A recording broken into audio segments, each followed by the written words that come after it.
What's up guys, it is I, once again, Yusuf Al-Sened, and after having reviewed Kanato Shindo's Onibaba, his 1964 Japanese horror classic, we transition to another Japanese horror classic, this time Masaki Kobayashi's Kwaidan. And Kwaidan, it may be spelled differently with the W added, but its literal meaning is strange, bizarre, or ghostly events that occur, and that is a reference to ghost and the supernatural. Kwaidan is a story based on a novel called The Tale of Bizarre and Strange Things, I believe is what it's called. It's written by a very famous author in the late 1800s to early 1900s. A tale which is separated into 4 parts, each of which has one common thing, and that's how strange things occur, strange ghostly things, and each segment has its own story and its own characters with certain conflicts.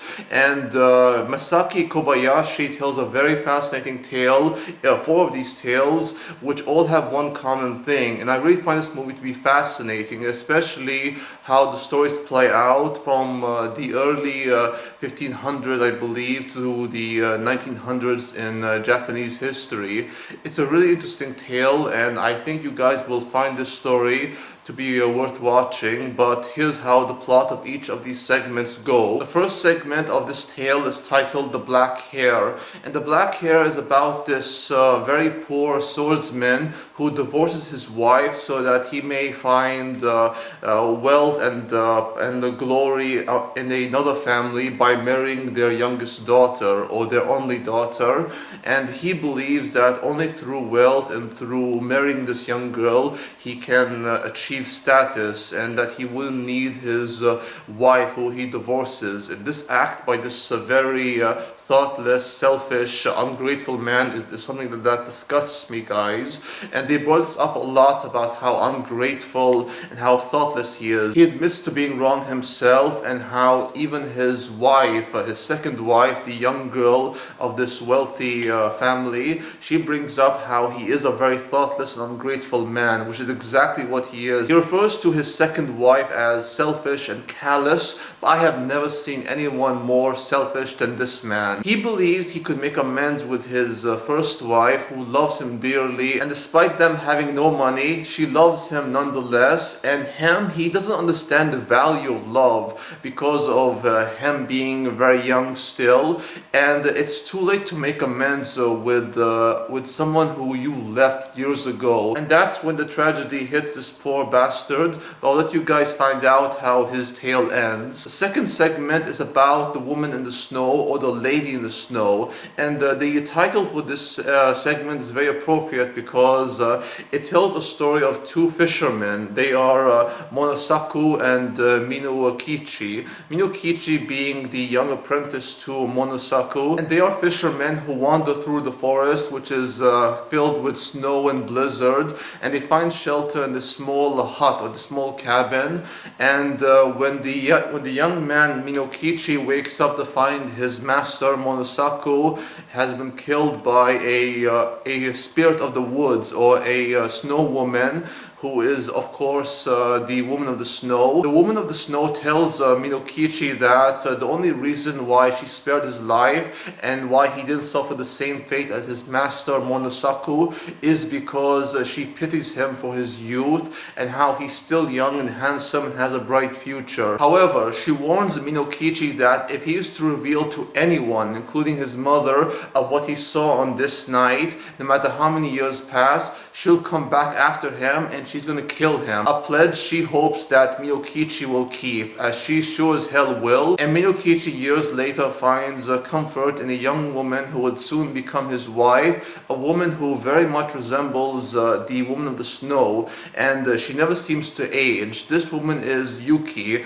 and Yuki is loved by everyone, including the other village women. Minokichi and Yuki live a life of happiness and content, but as you all know, this sword tale doesn't end the way you want it to. And Minokichi has a very tragic fate that awaits him, just like the swordsmen. They're very ungrateful, thoughtless swordsmen. The third segment is titled Hoichi the Earless.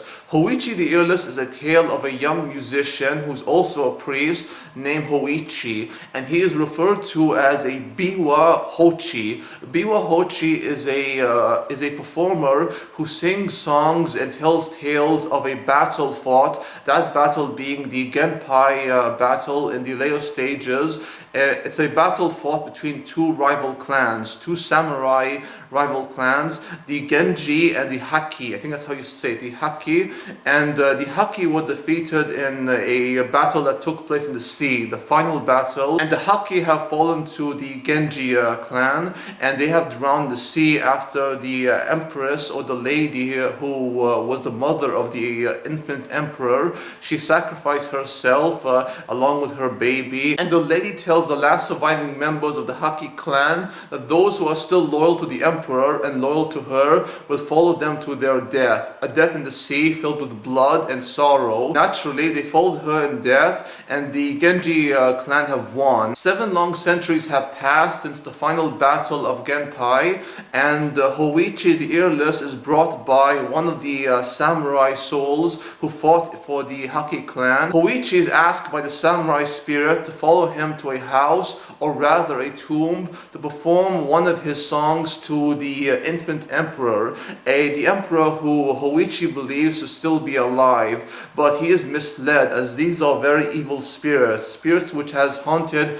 the sea they have fallen in for many years. Hoichi is superior, the high priest of this temple, which has been made to console the souls of the dead being the Haki clan who have fallen in the Genpai war. He tries to save Hoichi from his tragic fate, and you're probably wondering, why is this third segment titled Hoichi the Earless? And trust me guys, you're gonna find out exactly why it's titled so. And Hoichi's fate isn't so much tragic like Minokichi or the swordsman from the previous 2 segments, but it's still a very sad tale, and yet you do sympathize with Hoichi the most, because his intention is very pure, and he's a very honest, sweet young man who sympathizes with those lost souls and how he wishes to console them and have their souls rest in peace. It's a really beautiful segment, and probably the best out of all 4 segments, even though The Woman of the Snow is still my favorite. And finally, we have the 4th segment, which is titled A Cup of Tea.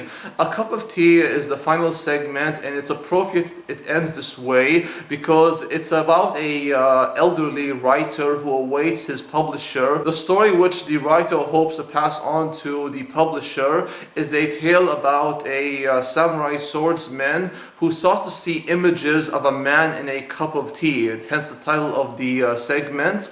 And these images haunt him, it drives him over the edge, and after seeing this image for 2 straight nights, he starts to lose his mind, especially how these spirits come into a home which he's guarding and how it haunts him still. And his sister's worried about him and concerned for his own sanity, and how he doesn't seem like he's like sleeping well. And of course, the way the samurai swordsman tale ends is one that I would describe as haunting. And it's even worse when the writer who's writing this horror tale suffers a very horrible fate, a fate which will leave both his wife and the publisher in total shock.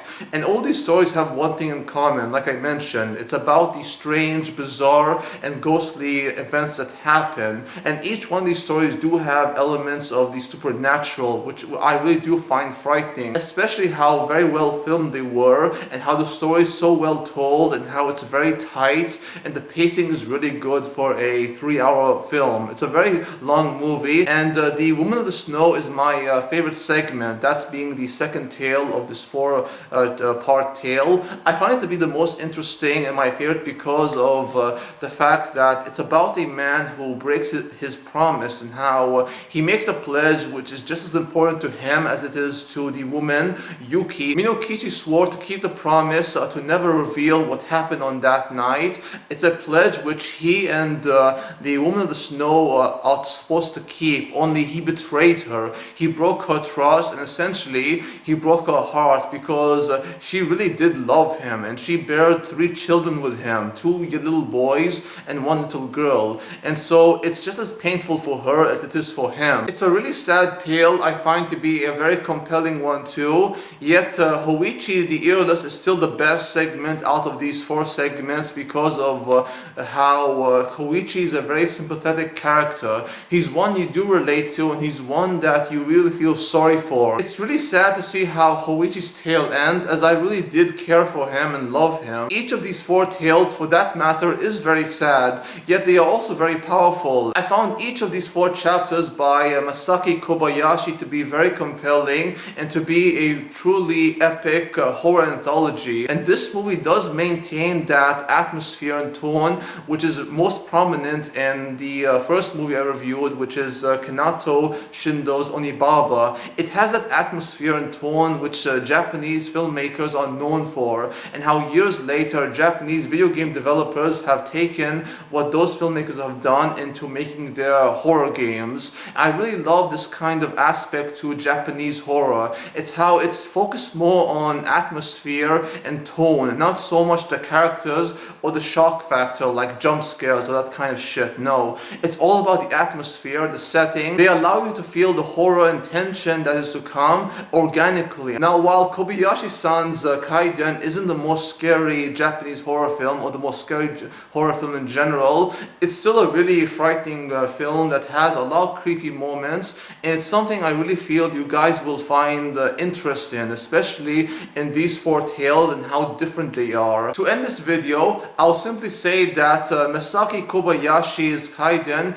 really is the definition of Japanese horror in the way it utilizes atmosphere, tone, and the psychology of the characters, and just how you really do feel what's going on in their head and the insanity that ensues and breaks them down to their weakest form. These psychological horror elements really is something that really does define horror in its best form. It's horror at its finest, and Kobayashi-san really understands Japanese horror. And while it's not the best, it's definitely something you guys should check out. I really think that you will enjoy this movie if you give it a chance. Thank you all for watching my review on Masaki Kobayashi's 1965 J-horror classic, Kwaidan. Do check it out. If you enjoyed the video, please like, comment, subscribe if you wish, and do check out my gaming channel where I do Let's Play series, gaming content, all that kind of good stuff. Until next time, peace out, take care, adios, amigos, au revoir, and sayonara.